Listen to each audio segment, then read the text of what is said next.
Rain comes back, highs around 46. Right now, 47 degrees and cloudy in downtown Seattle. I'm Lisa Brooks. Listen live at mynorthwest.com. KIRO Radio 97.3 FM with Tom and Curly now on your drive home.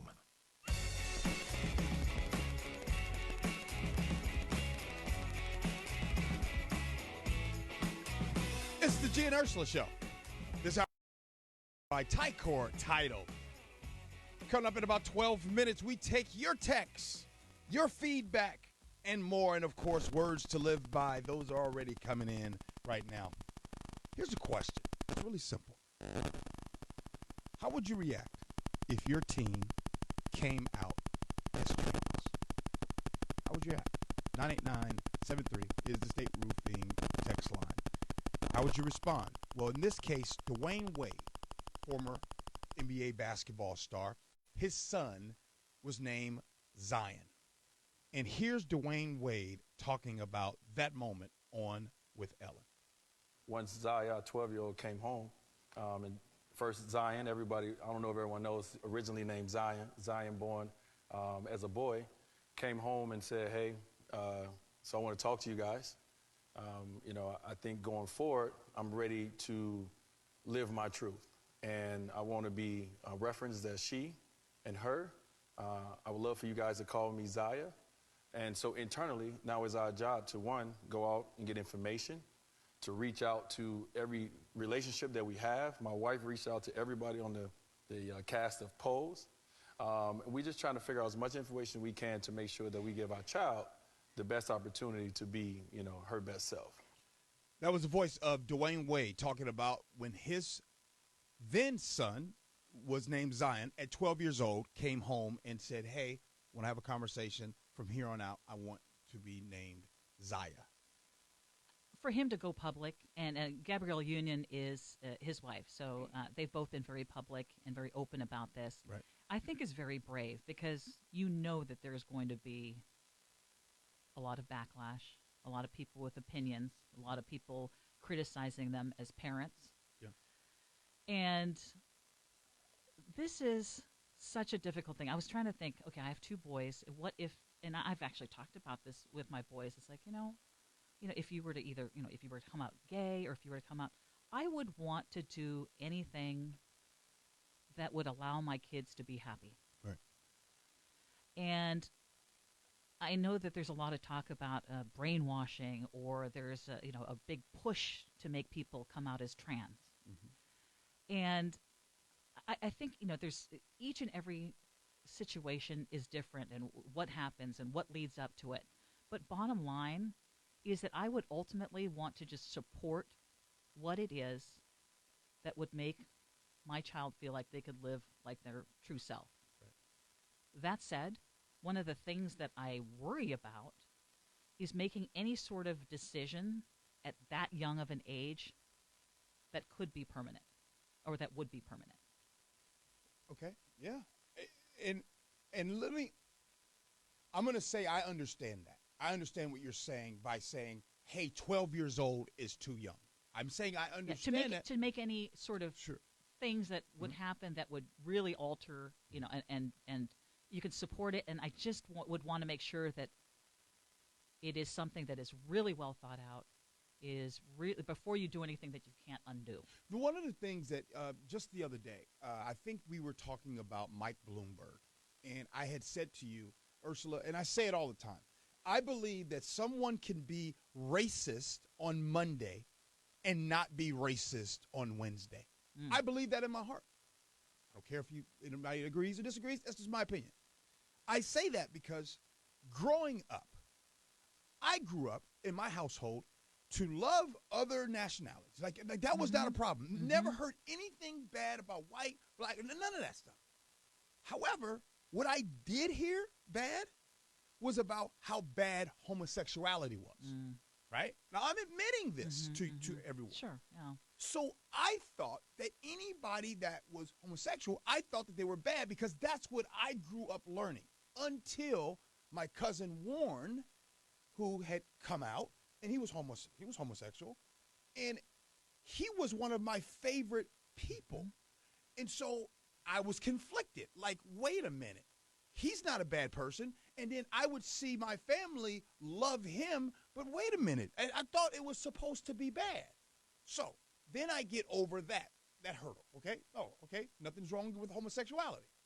Now, as I go further in life into adulthood, I said homosexuality is no big deal. Mm-hmm. But this trans stuff, hey, I have a problem with that. I had a problem with that until one day. This was probably, my youngest son is a junior in high school right now. He was in 2nd grade, I believe. And there was a notice that came in his backpack. You know how you check your kid's backpack? You know, you see what's in there and a bunch of junk, but it was some notes from the school. And in this backpack, it was a letter from the school explaining like, hey, just want you guys to know that your teacher is trans, right? And when I saw it, I thought to myself, I said, whoa, hey, I can't have anybody, like I said, I'm admitting this to everyone, I can't have anybody trans that's going to be teaching my son. What? Was your fear that, oh, wait, now it's going to give my son ideas and say that it's okay? Or I mean, everything, okay, Ursula, okay. all of that, of that in one. So I'm sitting there, I'm in the car, he's in the back seat, I'm steaming, I'm driving, I'm mad. I'm like, you know what? I'm going to go up to this school and I'm going to let them know there's no way in the world they're going to be teaching my son. So finally I'm riding, I'm mad, and I said, Zion, did you know about your teacher? And he said, yeah, I can't remember her name. Miss So-and-so? I said, yeah. Do you know that she's trans? He says, yeah. Why? Whoa. He said, yeah. Why? It was that moment, it made me, because a lot of times we're so outraged about things usually that we don't understand. We're fearful of things we don't understand. And it was in that moment that it brought me back to what I used to feel about homosexuality. And so here I am at this moment. Am I embarrassed that I felt that way? Yes, I am embarrassed. Yes, like you said, what was I afraid of? Was I afraid that this person was going to teach bad things to my kid? I don't know. All of those emotions and more. So now here we are today.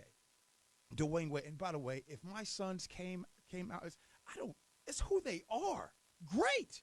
I don't care. And I believe that if it's 12 years old, 11 years old, they come out. Go ahead. But I do want to say something. Yes. I do think that there's also a concern, though. I mean, even if you're okay with it and you're fine with it and you want them to live their true life, there would be a concern, how is society going to treat them? And this idea or this notion that people just do it on a whim, maybe there are a few, but you're not choosing an easy life. You're choosing, you eventually it'll be better because you can live and there's so much documentation about suicide rates among the trans community because they're forced to be in this closet. Yes. But I understand when a parent would also be concerned with, how is society going to treat my child? Society is going to have to deal with your truth. I think an 11 and a 12-year-old living their truth is much better than an 11 and 12-year-old not. How many suicides have happened because of kids hiding who they are? I am all for any child, I don't care what age, expressing who you are. I don't think there's any age. I don't think that there is an age. So for an example, I'm gonna make it lighter a little bit, okay? I see little kids in the grocery stores wearing pajamas and rubber boots. And I think that's weird. Weird? I think it's adorable. Okay, fine. But at some point, is that child going to continue to wear pajamas and rubber boots? Probably not. This is what I'm saying. Whatever your truth is, I don't mean to be shallow and compare those two. Whatever your truth is, it's your truth. And so if it's 5 years old, if it's 12 years old, and I don't care what anybody says, I just don't want any kids, and I know that we've lost kids to suicide based upon keeping their things. And even up until last night, I saw friends of mine back in my old neighborhood right now that were commenting about Dwyane Wade's son and saying things as if, oh, here they are. They're pushing this agenda on us. No, they're not pushing any agenda on you. They're just showing support for their child. That's and it. others who are in a similar situation who are struggling. And so sometimes we learn things or we have the mask pulled away from us when it either is someone in our family, we get a better understanding, but usually it's when we are not as ignorant about a topic is when we truly get a better understanding. Do I have an understanding about what happens in the trans world? No, I do not. There's a lot to learn. It's a lot to learn. I haven't really had that big of a reason to learn, but I would love to. Oh, good discussion, Ursula. Coming up next, we take your texts. Words to live by. The G and Ursula Show. Enjoying G and Ursula, but missing the Tom and Curly Show? You can have both. Listen to your favorite KIRO radio shows on demand with the KIRO radio app and on the podcast page at mynorthwest.com. And catch G and Ursula from 9 to noon and the Tom and Curly Show from 3 to 7. The all-new KIRO Radio.